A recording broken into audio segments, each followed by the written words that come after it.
ಲಕ್ಷ್ಮೀ ಹೆಬ್ಬಾಳ್ಕರ್ ಅವರು ನಮ್ಮ ಹೋರಾಟಕ್ಕೆ ಬಂದಾಗ ಏನು ಹೇಳಿದರು, ಸಮಾಜದ ಮಗಳಾಗಿ ಈ ಹೋರಾಟದಲ್ಲಿ ಭಾಗವಹಿಸ್ತೀನಿ ಅಂತ ಹೇಳಿ. ನಿನ್ನೆ ಅಸೆಂಬ್ಲಿಯಲ್ಲಿ ಹೇಳ್ತಾರೆ ನಾನು ಸರ್ಕಾರದ ಪ್ರತಿನಿಧಿ ಆಗಿದ್ದೆ ಅಂತ. ಈ ದ್ವಿಮುಖ ನೀತಿಯ ಏನು ನಾಯಕರದಾರಲ್ಲ ಅವರೆಲ್ಲ ಬಣ್ಣ ಬಯಲಾಗಿದೆ. ಕಾಂಗ್ರೆಸ್ನಲ್ಲಿ ರಾಜೀವ್ ಕಾಗೆ, ಬಾಬಾ ಸಾಹೇಬ್ ಪಾಟೀಲ್ರು ಕೆಲವೊಂದು ಮಂದಿನ ಬಿಟ್ಟರೆ ಅದರಲ್ಲಿ ವಿಶೇಷವಾಗಿ ಕೆಲವೊಬ್ಬರಂತರೂ ಸಮಾಜದ ವಿರುದ್ಧ ಮತ್ತು ಷಡ್ಯಂತ್ರ ಮಾಡಿದ್ರು ಅನ್ನುವಂಥದ್ದು ಏನು ಹೇಳಿದ್ದಾರೆ.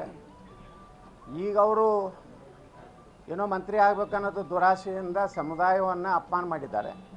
2028ಕ್ಕಿದೆ ಅವ್ರದ್ದು.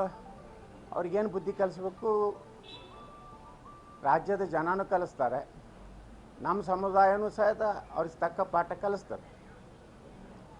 ಈ ಒಂದು ವಿಚಾರದಲ್ಲಿ ಇಬ್ಬರು ಒಗ್ಗಟ್ಟಾಗಿ ಮಾತಾಡ್ತಿದ್ವಿ. ಬಿಜೆಪಿ ಅವಧಿ ಒಳಗೆ ಕೊಡ್ಬೋದಿತ್ತಲ್ಲ ಇಷ್ಟೆಲ್ಲ ಮಾತಾಡೋದು ಅಂತೇಳಿ. ಕೊಟ್ಟಿವಲ್ರಿ ನಾವು 2D ಕೊಟ್ಟಿವ್ರಿ. ಬರೀ ಪಂಚಮಸಾಲಿಗಳಲ್ಲಿ ನಿನ್ನೆ ಹೇಳಿಲ್ಲ ನಾನು ಅಸೆಂಬ್ಲಿಯಲ್ಲಿ 40 ಜಾತಿಗಳು ಕೂಡಿ 7% ಕೊಟ್ಟಿವಿ.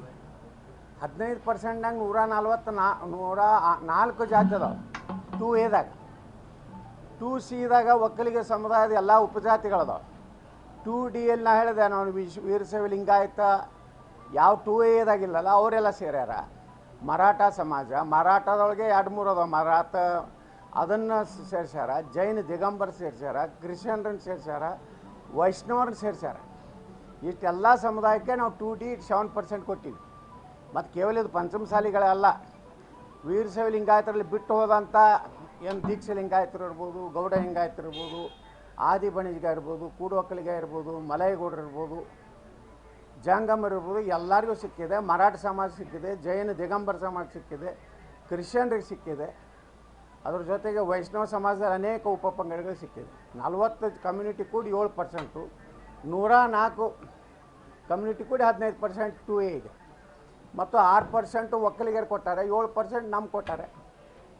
ನಾವೇ ಕೊಟ್ಟವ್ರೆ. ಈಗ ಸುಪ್ರೀಂ ಕೋರ್ಟ್ನಲ್ಲಿ ಏನು ಮುಖ್ಯಮಂತ್ರಿಗಳು ತಪ್ಪು ಸಂದೇಶನ ಮಾಹಿತಿ ಕೊಡ್ತಾ ಇದ್ದಾರೆ. ಸುಪ್ರೀಂ ಕೋರ್ಟ್ನಲ್ಲಿ ನಮ್ಮ ಬೊಮ್ಮಾಯಿ ಸರ್ಕಾರ ಇದ್ದಾಗ ನಾವು ಇದನ್ನು ಇಂಪ್ಲಿಮೆಂಟ್ ಎಲ್ಲಿವರೆಗೆ ಅಂದರೆ ನೆಕ್ಸ್ಟ್ ಹೀರಿಂಗ್ವರೆಗೆ ನಾವಲ್ಲಿ ಅಫಿಡೇಟ್ ಕೊಟ್ಟಿಲ್ಲ, ಬರೀ ಸ್ಟೇಟ್ಮೆಂಟ್ ಮಾಡ್ಯಾರ. ಅವತ್ತಿನ ಏನು ಸಾಲಿಸಿಟರ್ ಜನರಲ್ ಇದ್ದರು ಮುಕುಲ್ ರೋಹ್ಟಗಿ ಅವರು, ಅಲ್ಲಿ ಏನು ಹೇಳ್ಯಾರ ಸುಪ್ರೀಂ ಕೋರ್ಟಿಗೆ ಅಂದರೆ ನೆಕ್ಸ್ಟ್ ಹೀರಿಂಗ್ ಏನಿದೆ ಅಲ್ಲಿವರೆಗೆ ನಾವು ಇದನ್ನು ಇಂಪ್ಲಿಮೆಂಟ್ ಮಾಡೋದಿಲ್ಲ. ಅಂದ್ರೆ ಪೂರ್ಣವಾಗಿ ನಾವು ಮಾಡೋದಿಲ್ಲ ಅನ್ನೋಂಥದ್ದು ಅರ್ಥ ಅಲ್ಲ.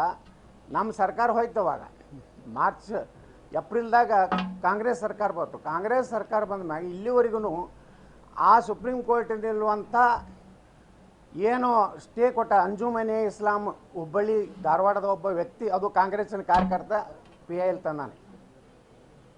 ಈಗ ಅವ್ರಿಗೆ ನಿಜವಾಗಿ ಕೊಡಬೇಕಾಗಿತ್ತು, ಅದು ಕೊಡ್ತಿದ್ರು. ಆದರೆ ನಿನ್ನೆ ವಿಧಾನ ಪರಿಷತ್ನಲ್ಲಿ ಹೇಳಿಬಿಟ್ಟಾರೆ ಸಿದ್ದರಾಮಯ್ಯನವರು, ಅವರು ಸಂವಿಧಾನ ವಿರುದ್ಧ ಮುಸ್ಲಿಮರಿಗೆ ಕೊಟ್ಟಾರೆ. ಈಗ ಸುಪ್ರೀಂ ಕೋರ್ಟ್ನಾಗೇ ಮೊನ್ನೆ ಒಂದು ಅಬ್ಸರ್ವೇಷನ್ ಆಗೈತೆ, ಮುಸ್ಲಿಮರಿಗೆ ಸಂವಿಧಾನಾತ್ಮಕವಾಗಿ ಮೀಸಲಾತಿ ಕೊಡಕ್ಕೆ ಬರೋದಿಲ್ಲ. ಡಾಕ್ಟರ್ ಬಾಬಾ ಸಾಹೇಬ್ ಅಂಬೇಡ್ಕರ್ ಅವರ ಸಂವಿಧಾನ ಪ್ರಕಾರ ಅದು ನಿಶ್ಚಿತವಾಗಿಯೂ ಈ ದೇಶದಲ್ಲಿ ಎಲ್ಲೆಲ್ಲಿ ಕೊಟ್ಟಾರಲ್ಲ ಎಲ್ಲ ರಿಜೆಕ್ಟ್ ಆಗ್ಯಾವ. ಪಶ್ಚಿಮ ಬಂಗಾಳ ಮೊನ್ನೆ ಚಿಮಾರಿ ಹಾಕ್ಯಾರ, ಹಿಂದೆ ಆಂಧ್ರದ ಹೈಕೋರ್ಟ್ನವ್ರು ಚಿಮಾರಿ ಹಾಕ್ಯಾರ ಅಲ್ಲಿ ಸರ್ಕಾರಕ್ಕೆ, ರಾಜಶೇಖರ್ ರೆಡ್ಡಿ ಸರ್ಕಾರಕ್ಕೆ. ಸುಪ್ರೀಂ ಕೋರ್ಟ್ನಲ್ಲಿ ಮೊನ್ನೆ ಅಬ್ಸರ್ವೇಷನ್ ಮಾಡ್ಯಾರ, ಇನ್ನು ಕೆಲವೊಂದು ದಿವಸನಾಗ ಮುಸ್ಲಿಂ ರಿಸರ್ವೇಷನ್ ಕೊಡ್ಲಿಕ್ಕೆ ಬರೋದಿಲ್ಲ ಅಂತೇಳಿ ರಿಜೆಕ್ಟ್ ಆದರೆ ನಮ್ಮ 2CD ಏನು ಕೊಟ್ಟು ಅದು ಅಪಾಯ್ಡ್ ಆಗ್ತದೆ. ಸರ್, ಈಗ ನೀವು ಅಟ್ಲೀಸ್ಟ್ 2D ಕೊಡುವಂಥದ್ದು ಪ್ರಯತ್ನ ಮಾಡಿದ್ರಿ. ಸರ್ಕಾರ ಬಂದು 2 ವರ್ಷ ಆಗಕ್ಕೆ ಬಂತು. ಮೇಡಮ್ ಅವ್ರ ಈ ಬಗ್ಗೆ ಏನು? ಮೇಡಮ್ ಅವರು ಮಂತ್ರಿ ಆಗ್ಯಾರ, ಸಾಕಲ್ಲ ಅವರು ಜೀವನ ಸಾರ್ಥಕ ಆಗೈತೆ ಅವ್ರದ್ದು. ಅವಾಗೆಲ್ಲ ಭಾಳ ಸ್ಟೇಜ್ ಮೇಲೆ ಭಾಷಣ ಹೊಡಿತಿದ್ರು, ಪ್ರಾಣ ಕೊಡ್ತೀನಿ, ನನ್ನ ಸರ್ಕಾರ ಬಂದ್ರೆ ಅರ್ಧ ಗಂಟೆ ಒಳಗೆ ಕೊಡಿಸ್ಬಿಡ್ತೀನಿ ಅಂತ ಹೇಳ್ತಿದ್ರು ಮೇಡಮ್ ಅವರು. ಇನ್ನೊಬ್ಬ ಒಂದಿಬ್ಬರು ಅದಾರಲ್ಲ ನಾಯಕರುಗಳು 2Aನೇ ಕೊಡಿಸ್ತೀನಿ ಅಂತಾರೆ ಅವ್ರು. 2A ಕೊಡ್ಲಿಕ್ಕೆ ಬರೋದಿಲ್ಲ. ಅಲ್ಲಿರೋ 104 ಸಮುದಾಯಗಳಿಗೆ ನಾವು ಯಾಕೆ ನ್ಯಾಯ ಮಾಡ್ಲಿಕ್ಕೆ ಹೋಗ್ರಿ? ನಮ್ಮ ಸಪ್ರೇಟೇ 2D ಅಂತೇಳಿ ಕೊಟ್ಟಾರೆ ನಮ್ಮ BJP ಸರ್ಕಾರ ಇದ್ದಾಗ. 2C ಅಂತೇಳಿ ಒಕ್ಕಲಿಗ ಸಮುದಾಯಕ್ಕೆ 4% ಏನು ಮುಸ್ಲಿಂ ರಿಸರ್ವೇಷನ್ ಕೊಟ್ಟಿದ್ದರು, ಅದು ಅಸಂವಿಧಾನಿಕ ಇದೆ. ಅದನ್ನೇ ನಾವು ಚಾಲೆಂಜ್ ಮಾಡ್ತೀವಿ. ಸಿದ್ದರಾಮಯ್ಯನ ಕೊಡೋದು ಬೇಡ ನಮಗೆ, ಸುಪ್ರೀಂ ಕೋರ್ಟ್ನಿಂದನೇ ನಾವು ಚಾಲೆಂಜ್ ಮಾಡ್ತೀವಿ. ಅದನ್ನು ರದ್ದುಪಡಿಸಿ ಎಲ್ಲ ನಮ್ಮ ಮರಾಠ ಸಮಾಜ, ಜೈನ್ ಸಮಾಜ, ಯಾವ್ಯಾವ ಸಮುದಾಯಗಳು ಬಿಟ್ಟು ಹೋಗ್ಯಾವಲ್ಲ ಅವಕ್ಕೆಲ್ಲಕ್ಕೂ ನಾವು ರಿಸರ್ವೇಷನ್ ನಮ್ದು ಏನು 7% ಕೊಟ್ಟಿವಿ ಅದನ್ನು ಸುಪ್ರೀಂ ಕೋರ್ಟಿನಲ್ಲೇ ಮಾನ್ಯತೆ ಮಾಡುವಂಥ ಕೆಲಸಕ್ಕೆ ನಾವು ಪ್ರಾರಂಭ ಮಾಡ್ತೀವಿ. ಇನ್ನು ಮುಂದೆ ಸಿದ್ದರಾಮಯ್ಯನ ಮುಂದೆ ನಾವು ಯಾವುದೇ ನಮ್ಮ ಮೀಸಲಾತಿ ಸಲುವಾಗಿ ಅವ್ರ ಬಳಿ ಹೋಗೋದಿಲ್ಲ. ಈ ಹೋರಾಟ ಬೀಜದಲ್ಲಿ ಬಿಜೆಪಿ ಮನೆ ಒಂದು 3 ಬಾಗಿಲಲ್ಲ 100 ಏನು ಯಾವ 3 ಬಾಗಿಲು ಒಂದೇ ಬಾಗಿಲು ಐತಿ. ನೀವು ಹೊಡಿತೀರಿ, ನಿಮಗೆ ಹೆಂಗೆ ಬೇಕು ಹಂಗೆ ಹೊಡಿತೀರಿ ಮಾಧ್ಯಮದವ್ರು. ಪ್ರಿಯಾಂಕಾ ಖರ್ಗೆ ಸುಡುಗಾಡ ಹತ್ರ ಪ್ರಿಯಾಂಕಾ ಖರ್ಗೆ ಯಾರು ರಜಾಕರು ಬ್ರಾಹ್ಮಣರ ಹತ್ರ ಹೇಳು ಮನುಷ್ಯ ಅದಾನ, ಅವನ ಬಗ್ಗೆ ಏನು ಹೇಳ್ತೀರಿ? ಯಾರು ರಜಾಕರು ಯಾರಪ್ಪ ಅವರು? ಸರ್ RSS ಕಚೇರಿ ಮತ್ತು ಕೇಶವ ಕೃಪಾದಿಂದ ತಂದು ಸದನ ನಡೆಸಿದವರು ಅವ್ರು ಏನು ಮಾತಾಡ್ತಾರೆ? ಕಾಗೇರಿ ಅವರು ಸ್ಪೀಕರ್ ಇದ್ದಾಗ RSS ದವರು ಫೋನ್ ಮಾಡಿದ ಮೇಲೆ ಸದನ ನಡೆದಿತ್ತು. ಕೇಶವ ಕೃಪಾದಿಂದ ಆದೇಶ ಬಂದಿಂದ ಇಲ್ಲಿ ಬಿಲ್ ಇವರು ರಜಾಕರ್ ಆದೇಶ ಬಂದ ಮ್ಯಾಗ ನಡ್ಸ್ಯಾರ. ಈಗ ರಜಾಕರ್ ಸರ್ಕಾರ ಐತಿ, ಇವರು ಹಿಂದೂಗಳ ಸರ್ಕಾರ ಐತಾನು. ಹೈದರಾಬಾದ್ ನಿಜಾಮರ ಸರ್ಕಾರ ಇದ್ದಂಗೆ ಐತಿ. ಇಲ್ಲಿ ರಜಾಕರ್ ಯಾವ ಜಾತಿಯವ್ರು ಅಂತ ಹೇಳಿದ್ರೆ ಪ್ರಿಯಾಂಕಾ ಖರ್ಗೆ ಹೇಳ್ರಿ ನೀವು ಪತ್ರಕರ್ತರು. ರಜಾಕರು ಮುಸಲ್ಮಾನರಲ್ಲ, ಹಂಗಾದ್ರೆ ಬ್ರಾಹ್ಮಣರು, ಮರಾಠವೋ, ಲಿಂಗಾಯತರು, ಏನು ಒಕ್ಕಲಿಗರು?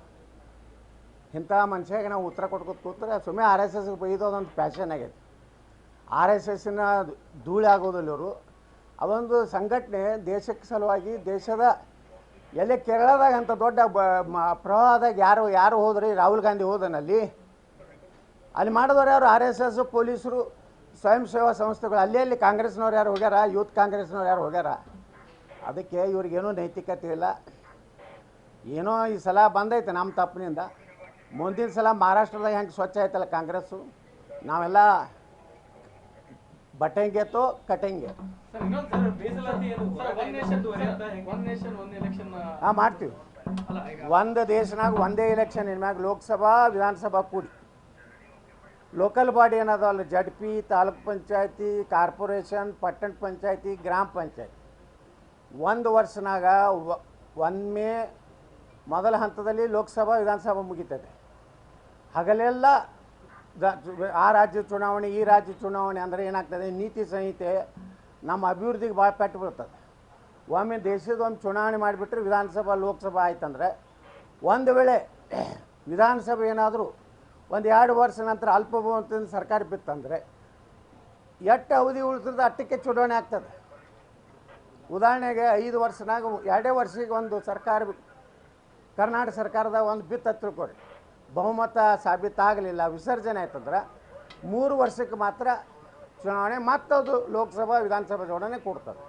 ಅಷ್ಟು ಚಾಲೆಂಜಸ್ ಇಲ್ಲ ಸರ್. ಹೆಂಗೆ ಯಾರು ಅಕಾಲಿಕ ಮರಣ ಹೊಂದಬಹುದು, ಅವನ್ನೆಲ್ಲ ಹೆಂಗೆ ನಿರ್ವಹಿಸ್ತೀರಿ ಸರ್? ಅಕಾಲಿಕ ಮರಣ ನೋಡ್ರಿ, ಈಗ MLC ಒಳಗೆ ಹೆಂಗೈತಿ? MLC ಟರ್ಮ್ 6 ವರ್ಷ. ಯಾವುದಾದ್ರೂ MLC 4 ಇನ್ನು 2 ವರ್ಷ ಬಾಕಿ ಇದ್ದಾಗ ಸತ್ತಂದರೆ ಆ 2 ವರ್ಷಕ್ಕಟ್ಟೆ ಇಲೆಕ್ಷನ್ ಆಗ್ತದೆ. 6 ವರ್ಷದ್ದಾಗೋದಿಲ್ಲ. ಮೊದಲೇನಿತ್ತು, ಒಂದು ರಾಜ್ಯ ಸರ್ಕಾರ ಮಧ್ಯಂತರ ಚುನಾವಣೆ ಆದ್ರೂ ಮತ್ತು ಆ ಹೊಸ ಸರ್ಕಾರಕ್ಕೆ 5 ವರ್ಷ ಇತ್ತು. ಈಗಿಲ್ಲ, ಒಂದೇ ವರ್ಷ ಉಳಿದಿದ್ರು 1 ವರ್ಷದ ಸಲುವಾಗೇ ಆಗೋದು. ಇಲ್ಲಕಂದ್ರೆ ಅದನ್ನು ತಿದ್ದುಪಡಿ ಮಾಡಿ ಮುಂದೆ ಬರೋ ಲೋಕಸಭಾದಾಗ ಆ್ಯಡ್ ಮಾಡಿ ಅದನ್ನು ಮಾಡ್ತಾರೆ. ಇದರಿಂದ ದೇಶದ ಸಂಪನ್ಮೂಲ ಉಳಿತದ ಮತ್ತು ಬೋಗಸ್ ವೋಟಿಂಗ್ ನಿಲ್ತದೆ. ಮಹಾರಾಷ್ಟ್ರದವ್ರು ಬಂದು ಕರ್ನಾಟಕದಾಗ ಓಟ್ ಹಾಕ್ತಾರೆ, ಕರ್ನಾಟಕದವ್ರು ಹೋಗಿ ಆಂಧ್ರದಾಗ ಓಟ್ ಹಾಕ್ತಾರೆ. ಅದು ಏನೂ ನಡೀದಿಲ್ಲ. ಒಂದೇ ದಿವಸ ಇಲೆಕ್ಷನ್ ಆದರೆ ಅಲ್ಲೇ ಓಟ್ ಹಾಕ್ಕೋಬೇಕಾಗ್ತದೆ. ಆ ಬಾರ್ಡರ್ ಬಿಟ್ಟು ದಾಟಿ ಹೋಗ್ಲಿಕ್ಕಾಗೋದು. ಬೋಗಸ್ ಮತದಾನ ನಿಲ್ತದ, ಪಾರದರ್ಶಕವಾಗಿ ವೋಟಿಂಗ್ ಆಗ್ತದೆ. ಅದರಿಂದ ಸರಿಯಾದಂಥ ರಿಸಲ್ಟ್ ದೇಶಕ್ಕೆ ಬರ್ತದೆ. ಸರ್, ಈಗ ಮೀಸಲಾತಿ ಮುಂದೆ ಸ್ವಾಮೀಜಿ ಅವರು ಮೀಸಲಾತಿ ಕೂತು ನಾವು ಚರ್ಚೆ ಮಾಡ್ತೀವಿ, ನೋಡೋಣ. ಇನ್ನಂತೂ ಸಿದ್ದರಾಮಯ್ಯ ಬಳಿ ಹೋಗೋದು ನಾವು. ಅಂದರೆ ಪ್ರತಿಭಟನೆ ಆಗಲಿ ಅವ್ರ ಮುಂದೆ ಏನು ಪ್ರತಿಭಟನೆ? ನಮ್ಮದೇ ಸಂವಿಧಾನ ಇಲ್ಲತ್ತಾರ ನಮಗೆ. ಅಲ್ಲಿ ಸುಪ್ರೀಂ ಕೋರ್ಟಿಗೆ ಕಾನೂನು ಹೋರಾಟ ಮಾಡ್ತೀವಿ. ಯಾವ ಮೀಸಲಾತಿ ಅಸಂವಿಧಾನ ಸುಪ್ರೀಂ ಕೋರ್ಟ್ ಇವತ್ತು ಹೇಳ್ತದೋ ಅದನ್ನು ತೆಗೆದು ಹಾಕಿ ನಮ್ಮ ಹಿಂದೂಗಳಿಗೆ ಕೊಡ್ತೀವಿ.